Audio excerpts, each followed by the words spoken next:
Dr. Gasperowicz is a developmental biologist and a researcher at the University of Calgary, and she is a co-founder of Zero COVID Canada, and she has been a leading advocate of the global elimination of COVID. Yeah, thank you very much for introduction. Thank you for inviting me to this very important panel. Even our government in Alberta is saying that the government that is usually downplaying the risks is saying that we will have fifth wave. So yeah, we are, even in Canada, we probably will see a lot of cases and a lot of deaths going forward. And in countries that are not vaccinated, that don't have resources to fight COVID that much, it will be much, much worse. So, and especially that we don't have end goals defined. So I just think that we don't have plan for next 5, next 10 years, like how long we will be oscillating with waves. It has not been. So people the proponents of low endemicity, that I don't know on what basis they believe that it will become low endemicity. I've never seen any model showing that, and how many people will die before we'll get there, and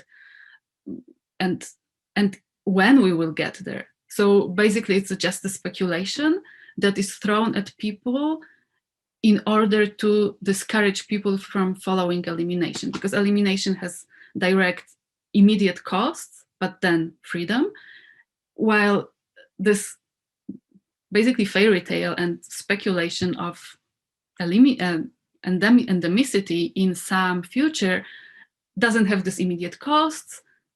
So it's promising something that probably will never come true. So anyway, I think that we will see a lot of deaths in next six months. So I would like to share my screen and show the presentation and make a case for COVID elimination. So basically that it's partially complementary to presentation of Professor Baker. So we have in Canada is a good example, because we have two strategies in Canada. 4 Atlantic provinces have followed elimination strategy, while 6 large provinces followed mitigation strategy. And we can see how it went. So basically, here we see the gray lines. This graph shows new cases adjusted for population, so new cases by 100,000 people. So gray ones are 6 provinces that followed mitigation strategy, and colorful ones is Atlantic Canada, so 4 provinces that followed elimination strategy. And what we can see, so one very important element of COVID spread is that it has exponential properties. So it's almost like a cancer in that way. So if you have, for example, melanoma cancer moles and you have 5 of them, you cut 4 of them, so you can say, okay, I'm happy, I removed most of them. But one melanoma cancer mole puts you in danger that it will spread and eventually can kill you. So that's what happens with mitigation strategy. Like people reopen, we have first wave, and then instead of reopening when all the transmission is stopped, they reopen when we still have a virus starter in the population. And that starts growing. It grows, forms second wave. Here the stringent restrictions are introduced, the wave goes down, again, restrictions are eased. And again, we have another growth, another restrictions, wave goes down. Here's the reopening. In Alberta, it was called Open for Summer, and our government promised that there won't be COVID anymore, like we will go into endemic state and vaccines will save us all, like solve all the problems. And here, at least in Alberta, we are in this huge wave. In contrast to this, elimination strategy is really like how it works in practice. And it gets really fascinating in Atlantic Canada, because it's like real life small scale demonstration how it would work if everybody would follow it. So we had this 4 Atlantic provinces. At the beginning of pandemic, each province closed its borders, so basically controlled the travel, so made that everybody coming from outside a given province had to quarantine for 14 days. Then they make shutdown and drove cases to 0. So they stopped all the chains of transmission. So they didn't have any community cases. Then they released restrictions inside those provinces. And in summer, they formed something that they called Atlantic bubble. So still it's anybody coming from other provinces, from outside of Atlantic Canada or from abroad would have to quarantine coming to New Brunswick or Nova Scotia. But between these provinces, people could travel free without quarantine. And it really worked. Like they had really low number of cases, usually just imported ones, sometimes small outbreaks that they stamped out. Like this one in Nova Scotia was quite big. In some moment they collapsed the Atlantic bubble, like it was in November. They stopped it, because they didn't feel safe. But that prevented, like you see, the outbreak in one region doesn't spill over to the other regions. So they stayed safe during this time. What is interesting, so we see that incredibly, like such a small number of cases compared to the rest of Canada. What happened here, New Brunswick is interesting because, and it shows that really elimination or living with COVID is a decision, made by politicians. So what happened in summer, sometime in summer, New Brunswick decided that they are gonna live with COVID. And here we see how it goes. So those provinces are not living with COVID, they are still following elimination. New Brunswick decided to live with COVID, and here are the effects. So, okay, there are cases, but what happens when you, so with the strategy, what is important? Protecting from reintroduction of cases, so quarantine, and stamping out every outbreak possible and stopping community transmission. And with this, they can have a success. And cases translate to hospitalizations. So again, here, this graph shows hospitalizations adjusted for population. We see large hospitalizations numbers in 6 larger provinces and much lower hospitalizations numbers in Atlantic Canada, except now New Brunswick. And now this is probably most dramatic graph showing deaths per 100,000 people. Gray ones are mitigation strategy provinces and colorful ones are Atlantic Canada provinces. And what is important, so this is graph, but those are people, they represent people who actually died. And if those people wouldn't live in Alberta or Ontario, but instead in Nova Scotia, many of them would be still alive. And here we see also the New Brunswick that decided to live with COVID, or actually for many people to die with COVID. Their death rate is much higher than in jurisdictions that still are eliminating, and is on par with the provinces that had highest death rate, like Alberta and Saskatchewan right now. So this graph shows that there were analyses done comparing OECD countries following mitigation strategy with countries following elimination strategy. And the result of the study shows that elimination strategy is superior, generates the best results in terms of health, economy, and civil liberties. So mitigation countries have, of course, much more death than elimination countries. Also in GDP metrics, elimination countries had smaller decrease in GDP than countries that followed mitigation. And also what is sometimes not understood, that actually people in elimination countries had much more personal freedoms. So the strictness of lockdown in countries following elimination was smaller, was much lower than the countries that had mitigation, because they had to react to these huge waves in mitigation countries, while in elimination, they had to just stamp out small outbreaks. Okay, and now I would like to talk a little bit about non-pharmaceutical interventions and vaccines and how they affect the spread of the virus. So first of all, a short definition of what R0 and RT is. So R0 tells us how many people on average one infected person would infect if there would be no vaccines and no public health measures, and everybody would be susceptible. So for the original variant that came to Europe, it was 3. So if we wouldn't do anything, one person on average would infect 3 people.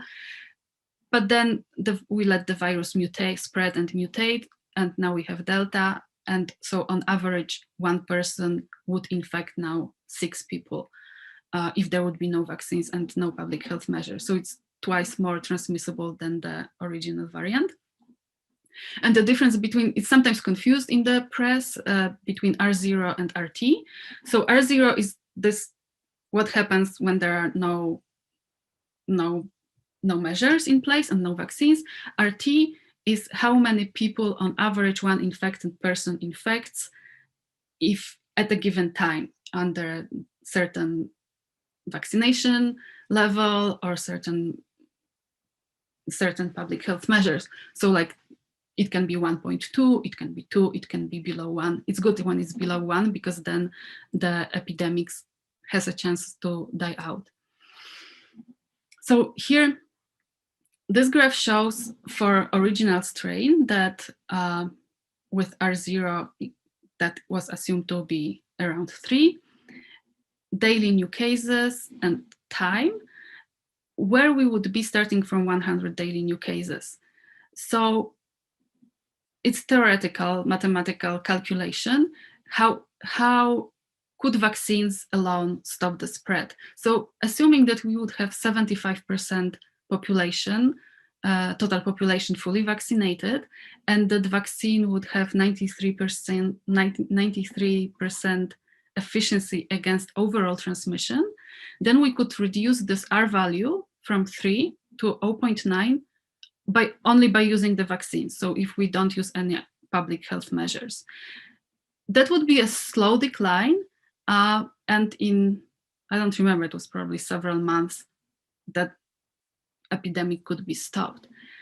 It's just theoretical, this one. So R0 maybe was higher.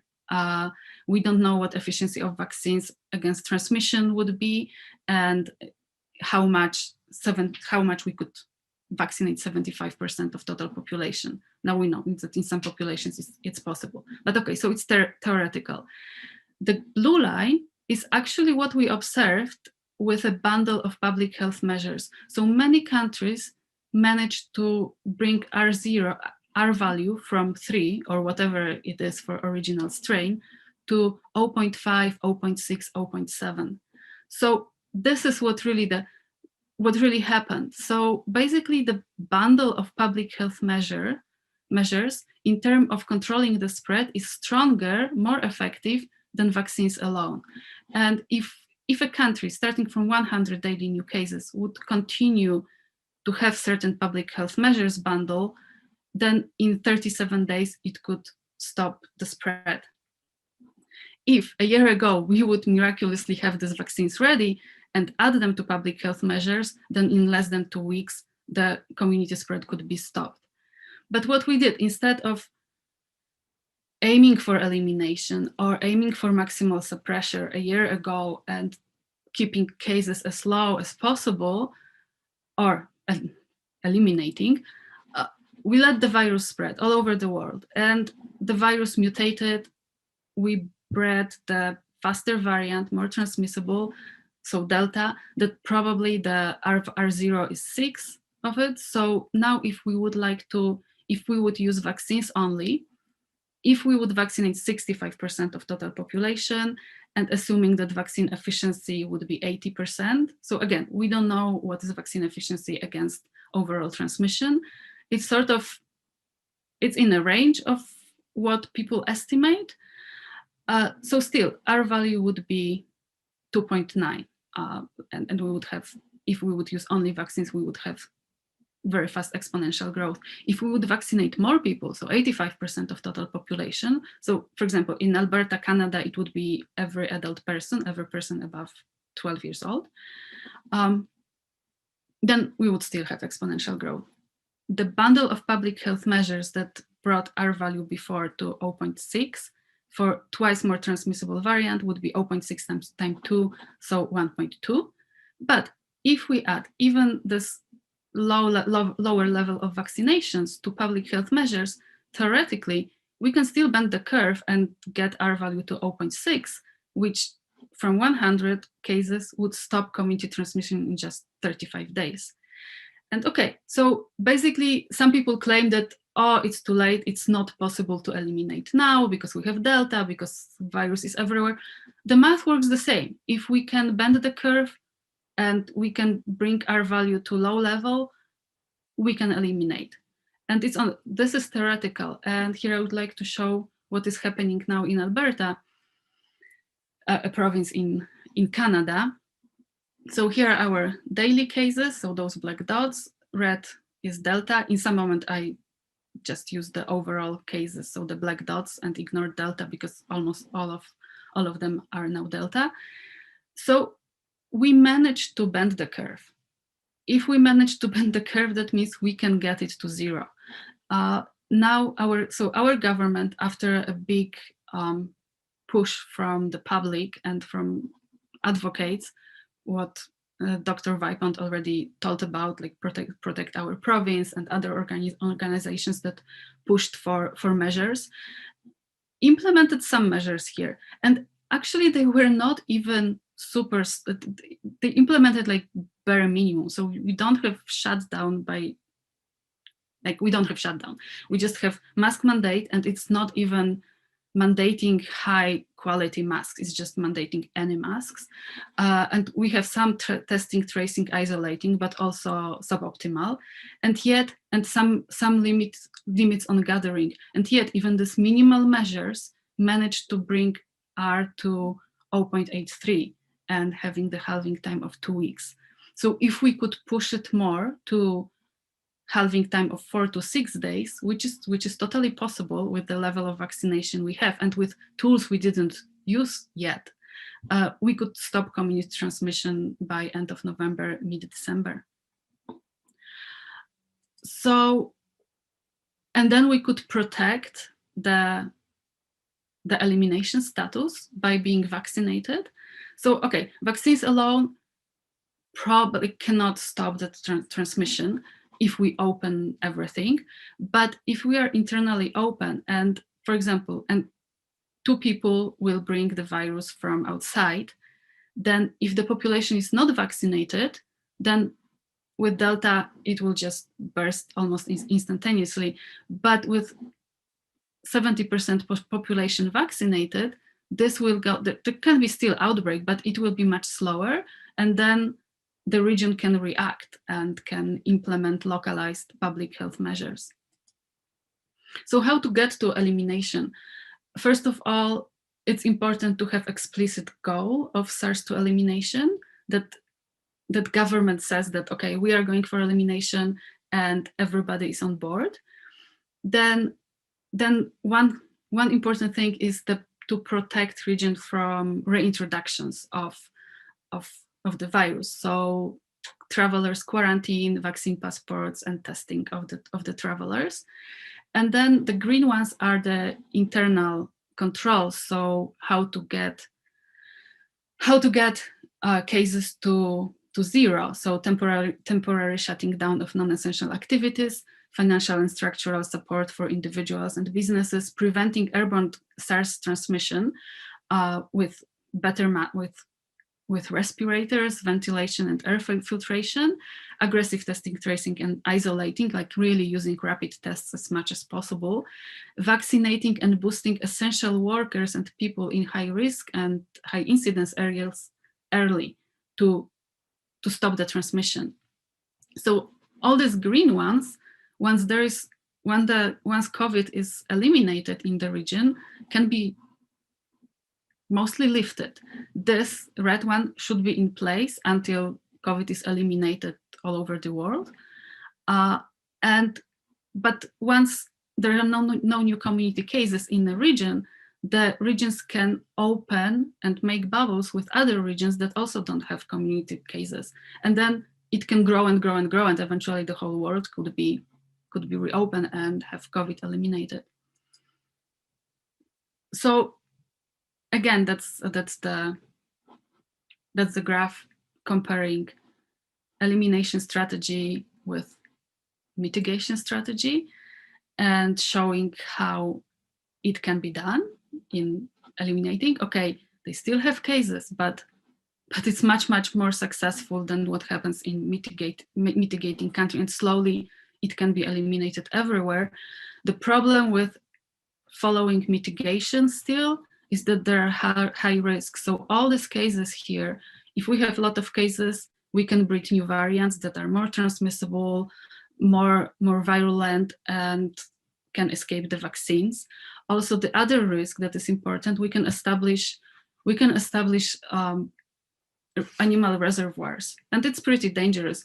I don't think like Atlantic Canada, I don't think that they had problem with animal reservoirs, but we can have in some moment, and then we will have to address them. So the less cases we have now, the less smaller probability is that we will give them to animals, and that we will establish those reservoirs. So thank you very much for attention. I'd like to just ask, first of all, a question to Dr. Gasperowicz, and then briefly before we go to Don and then to Dr. Ehrman. I'd like to ask, because I want to make sure I understood you clearly, Dr. Gasperowicz. Are you saying, based on your analysis, that if the policies which you, based on an elimination strategy, were implemented, that is, combination of lockdown, other public health measures aimed at blocking the transmission of the virus, if these were implemented in those countries where it were implemented, or to be more specific, in Canada and the United States and in Britain, in pursuit of a global policy, that this pandemic could be effectively ended before the end of the year? So pandemic could be ended, SARS-2 could be eliminated in richer, more wealthy countries in just 2 months, maximally 3, because we have the countries that have high level of vaccination and possibility to do public health measures can eliminate it in just 5-9 weeks, maximally 3 months. Still, we need to vaccinate the poorer countries that don't have that high level of vaccination to complement. The argument is not against vaccination. Obviously, vaccination is essential, but you're saying, and I think that I'm not alone. There are many people on this call hearing what you say may have first thought that they perhaps didn't hear you correctly. I just want to then ask quickly, before we go to the next contributions, and I hope Dr. Baker is still on. I think you are. Dr. Baker, do you agree with Dr. Gasperowicz's calculations? Is this essentially a correct analysis? Yeah, look, from a purely scientific standpoint. Yes. Well, I think that's quite optimistic. I mean, in New Zealand, there's a very active modelling group who have been tracking our pandemic throughout, and really their estimates would not be as supportive as that. I mean, the difficulty is, I mean, we will be approaching very high coverage. The goal is 90% of vaccine eligible people, which is, of course, only down to the age of 12 at the moment. But even with that sort of coverage level and very intense control measures, they are not expecting the virus to be eliminated in New Zealand. Obviously, you've had your work reviewed extensively, have you? Are these estimates published? No, they're not. Yeah. But let Is me this- ask you, yeah. as I understand, Dr. Baker, the latest infection in New Zealand came actually from Australia. Isn't that the case? That's right. I mean, Australia is in an interesting situation that it has, of the 8 states and territories there, 5 are continuing with elimination and 3 has switched to suppression, I would say actually almost a mitigation, so very light touch. And I think some of them are more of the UK approach to allowing the virus to spread quite widely. And I think it's a lot of it is this economic driver to reconnect with the world, and basically they're giving up on their border quarantine and so on. And part of the pressure is to allow much larger numbers of travellers. But look, I think that scenario for Canada is very encouraging. Is there wide support for that approach? So it's not talked about too much. That's the problem in Canada. So even Atlantic Canada seems to follow the elimination approach without naming it elimination approach. So they stayed under the radar. They did all the things for elimination, but there was never an open discourse about it. So the rest of Canada followed mitigation, and Atlantic Canada followed elimination, but without naming it. Dr. Jimenez, you heard what Dr. Gasperowicz's presentation. What is your assessment of her evaluation?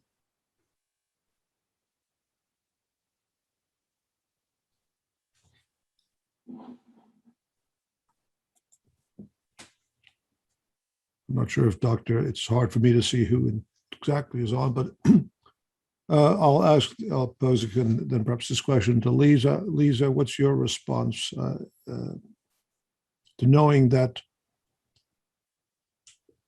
a serious scientific analysis indicates that the implementation of appropriate public health policies, obviously supplemented and supported by a vigorous policy of vaccination, could bring this pandemic rapidly under control?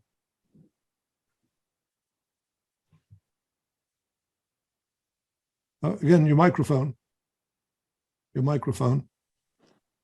Hi, David. Sorry, I've just switched rooms. I was here listening. I was just listening to everything that the doctor just said. I think we've got to give it a shot, haven't we? I mean, she said a maximum of 3 months and we could get rid of COVID. It's just a no-brainer, because there is no living with COVID. They should rename it dying with COVID. In the UK, we keep hearing the government going on about living with COVID. Meanwhile, about 1,000 people are dying a week. So it's to me, it seems the only humane thing to do. David, this is Benjamin. If I may ask Dr. Gasperowicz a question. Dr. Gasperowicz, you're familiar with the recent study out of Oxford on Iran. I think one of the issues that was raised there, and I think it's important in this discussion, is that the idea of reaching herd immunity, the ability to reach herd immunity, is problematic in that you can have high rates of antibodies in the population, either from vaccination or from infection. But repeatedly, we're seeing rise in cases where the virus is allowed to spread. Could you comment on that? Yes, basically the study from Iran said that they didn't reach, although like in some areas people were infected on average more than 2 times. So via natural infection, that didn't reach herd immunity. So the plan of ending the pandemic only by immunity, whether it's vaccine or combination of vaccine with natural, like infection-acquired immunity, is very risky and might not work. But ending the pandemic using elimination strategy is viable. And I would like to add one thing, like the end point when we get to elimination might be elusive, because if there is no strong political will, it's difficult to do. But what we see with Atlantic Canada, they stopped community transmissions on their area over and over and over again. Now they have transmission there, but they are at the very low levels. So aiming for eradication can lead to elimination. Aiming to elimination can lead us to very, very strong suppression.